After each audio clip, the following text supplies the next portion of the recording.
بالله من الشيطان الرجيم بسم الله الرحمن الرحيم. سارولہ نے ارشاد کیا تھا کہ نفلی عبادات کے حوالے سے کچھ بیان کرو. پہلے تو اگر ہم دیکھیں جو مین عبادت ہم بجا لاتے ہیں وہ نماز ہے. مین سے مراد یہ ہے کہ جو بنیادی عبادت ہم بجا لاتے ہیں وہ نماز ہے، جو کہ ہر ایک کے اوپر فرض ہے، ہر صورتحال میں فرض ہے اور اس کا مکمل ہونا فرض ہے، یعنی اس کی تعداد کا مکمل ہونا فرض ہے. تو نماز جو ہے وہ عمومی طور پہ فرض نماز، پھر سنتیں اور پھر نفل میں ڈیوائیڈ ہوتی ہے. فرض تو وہ ہیں جو ہم جانتے ہیں، 2 فجر کے ہیں، 4 ظہر کے ہیں، 4 عصر کے ہیں، 3 مغرب کی ہیں اور 4 عشاء کے ہیں. پھر اس کے علاوہ سنتیں آ جاتی ہیں.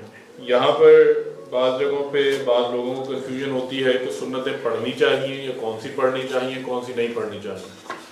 سنتوں میں سنت مؤکدہ اور غیر مؤکدہ ہمیں حدیث میں ملتی ہیں.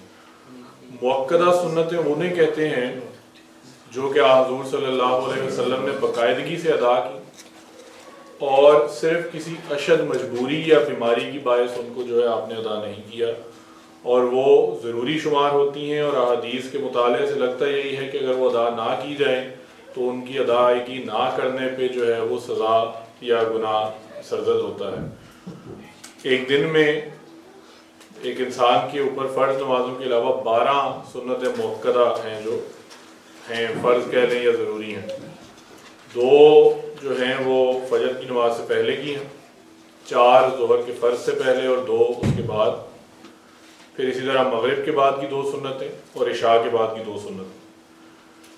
یہ تو غیر مؤکدہ سنتیں ہیں. اس کے علاوہ غیر مؤکدہ سنتیں ہیں، جیسے عصر کی نماز سے پہلے 4 رکعت سنتیں ہیں لیکن وہ غیر مؤکدہ ہیں، وہ آپ پڑھیں یا نہ پڑھیں. پڑھنے سے ثواب ضرور ہے، نہ پڑھنے سے جو ہے کوئی گناہ یا پکڑ نہیں ہے.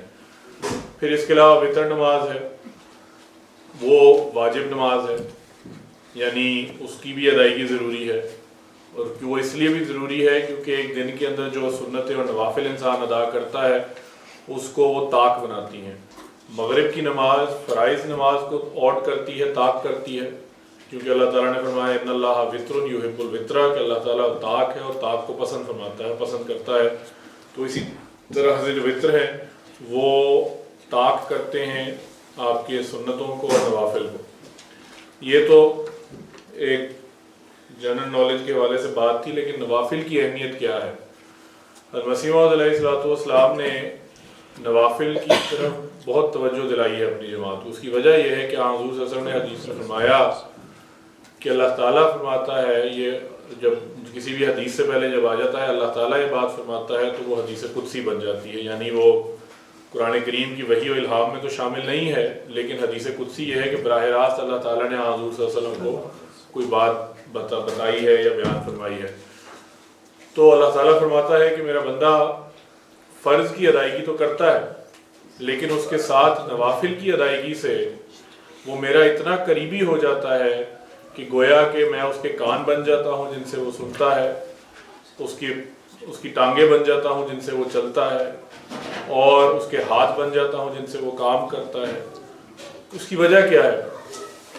اگر ہم جنرلی طور پر ورک لائف میں بھی دیکھیں یا ویسے زندگی میں دیکھیں کہ ایک تو آپ کا کام ہوتا ہے جو آپ نے کرنا ہی کرنا ہے، 1 to 5 آپ نے کام کرنا ہے، لازمی ہے.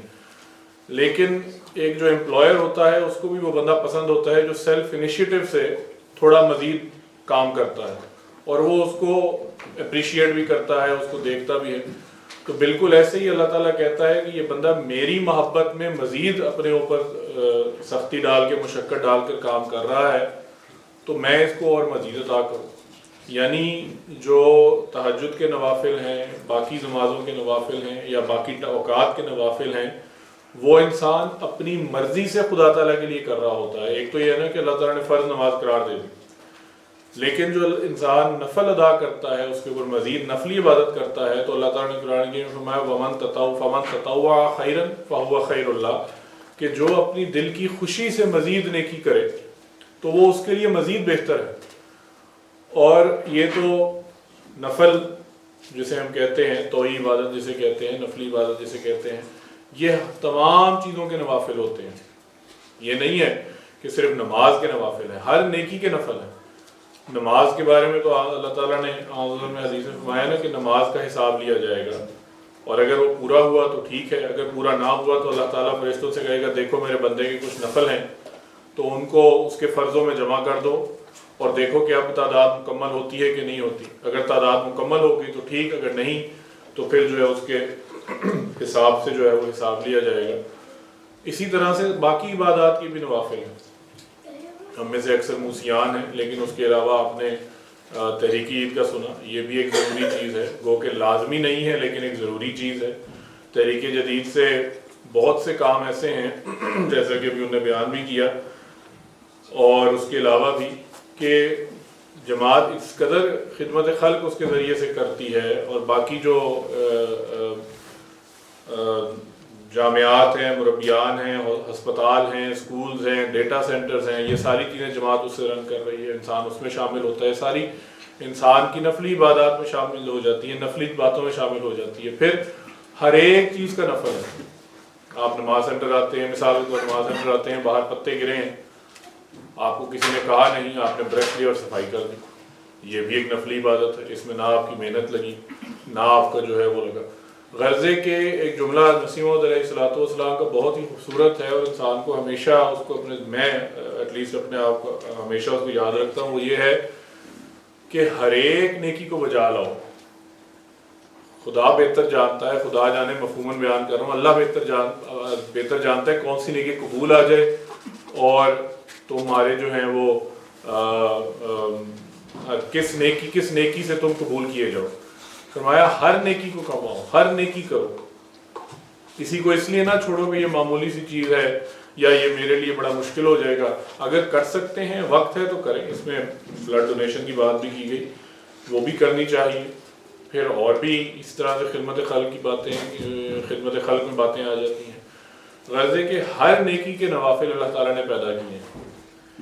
کسی سے مسکرا کر ملنا بھی صدقہ ہے، حضور صلی اللہ علیہ وسلم نے فرمایا. مسکرا کر بات کرنا، کلام کرنا بھی ایک صدقہ ہے. کسی کے ساتھ جو ہے اس کی بیمار پرسی کرنا، عیادت کرنا بھی ایک اللہ تعالیٰ نے عبادت کی بیان فرمایا کہ اس کی حال پوچھو، اور اس کا حق بلکہ قرار دیا ہے کہ ایک مسلمان کا دوسرے پر حق ہے. جو 7 حقوق بیان کیے ان میں سے ایک حق یہ ہے کسی کی عیادت کرو، بیمار کی عیادت کرو، اس کی بیمار پرسی کرو. غرض ہے کہ جب ہم نوافل کا ذکر کرتے ہیں تو بعض اوقات ہمیں یہی خیال آتا ہے کہ نماز کے نوافل ہیں 2 نفل، کسی نماز کی بات پڑھ لی یا پہلے پڑھ لی. ہر نیکی کے نفل ہیں. کسی سے ملنا ہے تو اور زیادہ حشاش بشاش ہو کے خوشی کے ساتھ ملو. کسی نے تمہارے ساتھ نیکی کی ہے تو اس سے بڑھ کر مزید نیکی کر دو. بدلے میں جو نیکی کرنی ہے اس سے بڑھ کر مزید نیکی کر دو.